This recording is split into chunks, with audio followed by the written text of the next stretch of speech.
Hello guys. जैसे कि कल मैंने पोस्ट किया था कम्युनिटी पोस्ट कि मैं आज मेरा नीट एक्सपीरियंस कैसा था उस पर वीडियो बनाऊंगी। So here I am my NEET day. और पहले तो शुरू करने से पहले मैं ये फ़ोटो क्यों दिखाना चाहती हूँ, क्योंकि पेपर देने के बाद और देखने के बाद मेरा एग्जैक्टली यही रिएक्शन था। देख लिया होगा आपने। मतलब रात से ही बताती हूँ कि कैसा कैसा था। मैं रात को बहुत लेट सोई थी क्योंकि मेरे दिमाग में वही सब चल रहा था कि कल नीट है, आखिरी दिन है। और मैं फ़ोन भी चेक कर रही थी बार बार कि हाँ ये चीज़ मैं भूल ना जाऊँ। बार बार मैं 12th की बायो पे मैं ज़्यादा ध्यान दे रही थी, ख़ास कर क्योंकि वो थोड़ा सा है, उस ट्रिकी है वो थोड़ा सा। फिर उसके बाद रात को 4 बजे के करीब, मैं पता नहीं कैसे, पर मेरी टेंशन थोड़ी कम हुई तो मैं सो गई। फिर उसके बाद मैं जल्दी उठ गई थी अराउंड 9 और 9:30। फिर हम लोग मस्त तैयार होके अच्छा खासा जा रहे थे। और जाते जाते फिर रास्ते में मुझे अचानक से याद आ गया कि मैं अपनी फ़ोटोज़ तो भूल ही गई हूँ। सो फ़ोटो का प्रॉब्लम हुआ तो हम लोगों को लकीली एक स्टूडियो खुला हुआ मिल गया जो सुबह के 11 बजे खुला हुआ था। और अचानक से ही मुझे याद आया था, बिना सोचे समझे मैंने बस एकदम से मैं बोली अरे फ़ोटो। और फिर बहुत ज़्यादा गुस्सा हुए पापा, मैं भी थोड़ा डर गई। फिर उसके बाद हम लोगों को वहाँ पे फ़ोटो निकलवाई हमने, वहाँ से अपना पता नहीं कहाँ से फ़ोन से ढूंढ ढूंढ के फ़ोटो मिली। फिर फ़ोटो को एडिट करवाया, डेट चेंज करवाई। फिर उसके बाद 15 मिनट के अंदर हमें फ़ोटो मिली। फिर उसके बाद हम लोग पहले सेंटर गए तो वो गलत सेंटर था, पर मैं वहाँ पे चेक कर रही थी। मतलब 2 कॉलेज पास पास में ही थे एकदम, एक यहाँ पे है तो एक उसके पीछे ही है। वहाँ पे हम लोग पहले वाले पे ही रुक गए, हमें लगा यहाँ पे भीड़ है तो यही हमारा सेंटर होगा। फिर उसके बाद जैसे ही हमने सेंटर देखा तो पापा ने बोला कि अपना रोल नंबर चेक कर लो कि कौन से रूम नंबर में है। मैं वहाँ पे अपना रूम नंबर चेक कर रही हूँ, रोल नंबर और रूम नंबर। वहाँ पे एक आंटी का फ़ोन बजता है और वहाँ पे पता है वो आंटी थी, मतलब क्या ही बताऊँ, इतनी मतलब बेवकूफ़ी की हद होती है ना, वो भी पार कर चुकी थी। वहाँ पे बच्चे इतने टेंशन में वहाँ पढ़ने की चीज़ें कर रहे हैं, नीट है भाई, और उनका फ़ोन का रिंगटोन बजे जा रहा है, बजे जा रहा है, बजे जा रहा है, वो रोक ही नहीं रही हो। और ऐसा वैसा रिंगटोन नहीं, क्या बज रहा था मैं बताती हूँ। नी तू जो हंसदी रहंदी है, ये वाला गाना, मतलब करण औजला का बज रहा था और वो बंद भी नहीं कर रही थी। और वहाँ पे जहाँ पे हम रूम चेक कर रहे थे वहीं पे उनको बजाना था। फिर उसके बाद ना गार्ड ने बोला कि आप लोगों का यहाँ पे सेंटर नहीं है, ये दूसरा कॉलेज है आपका, इसके पास में जो पीछे है वो वाले कॉलेज में है। फिर हम वहाँ गए तो मैंने ना पोनी कर रखी थी। वहाँ पे 3 जगह चेकिंग हुई, इतनी चेकिंग तो मैंने आज तक कभी नहीं देखी ज़िंदगी में। पहले वहाँ पे पुलिस ने चेक करवाया तो उन्होंने बोला आपको पोनी खोलनी पड़ेगी, आपको बाल खुले करके जाने पड़ेंगे। मैंने कहा हैं, ये कब हो गया, मतलब पहले तो अलाउड था, मैं तो ऐसे ही गई थी पिछली बार भी। तो हम लोगों ने चलो कोई बात नहीं, मैंने अपनी पोनी हटा दी और मेरे बाल एकदम ख़राब हो गए।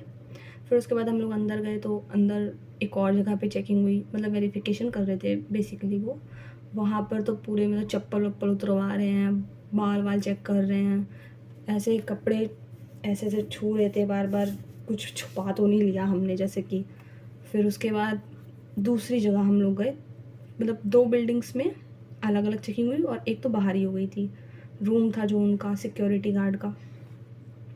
फिर उसके बाद मतलब तीसरी बार जो चेकिंग हो रही थी वहाँ गए तो उन्होंने मेरे से मेरा नाम पूछा, मेरा डेट ऑफ बर्थ पूछा, मम्मी का नाम पूछा, पापा का नाम पूछा, वो सब मैंने बता दिया। फिर उसके बाद उन्होंने मेरी आईडी देखी, फ़ोटोज़ देखी। फिर उसके बाद उन्होंने मुझे रूम में जाने दिया।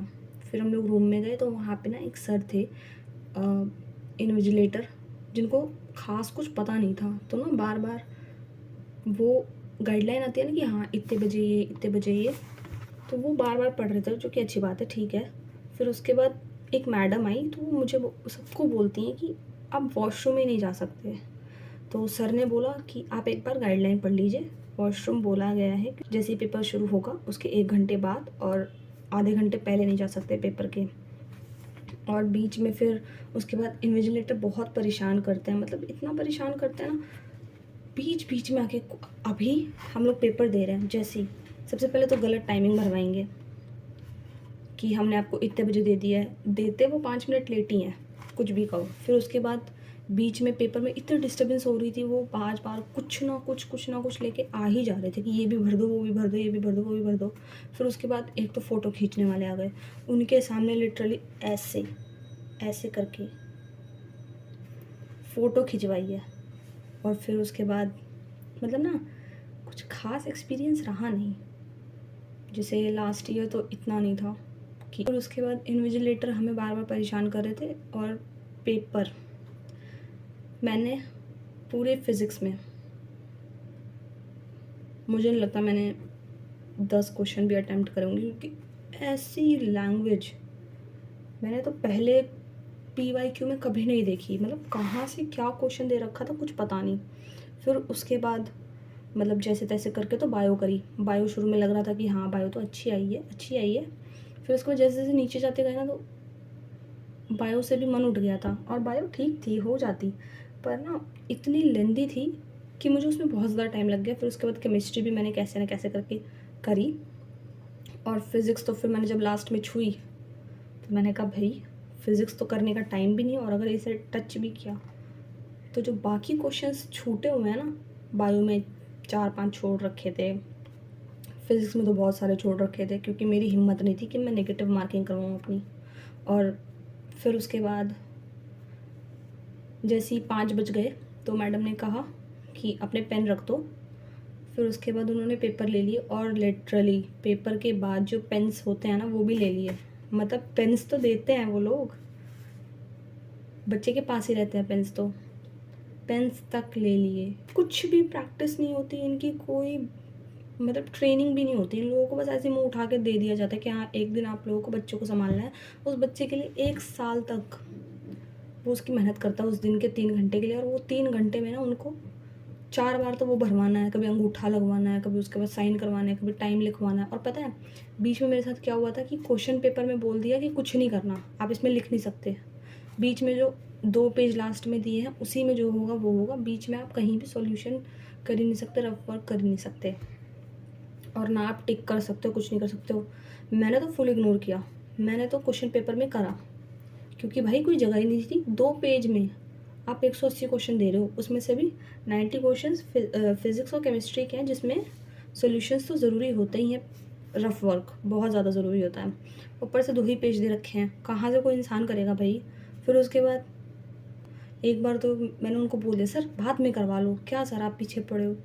लेकिन उन्होंने फिर ऐसे करा कि कर दो बेटा, क्या दिक्कत है। मैंने कहा ठीक है सर कोई बात नहीं, आप करवा ही लीजिए, आइए। फिर उसके बाद क्वेश्चन पेपर में उन्होंने कहा क्वेश्चन पेपर क्या वो वापस थोड़ी लेके जाएंगे, मुझे लेके जाना है घर। कह रहे इसको भी भरो, बीच पेपर में मुझे कह रहे हैं इसको भी भरो।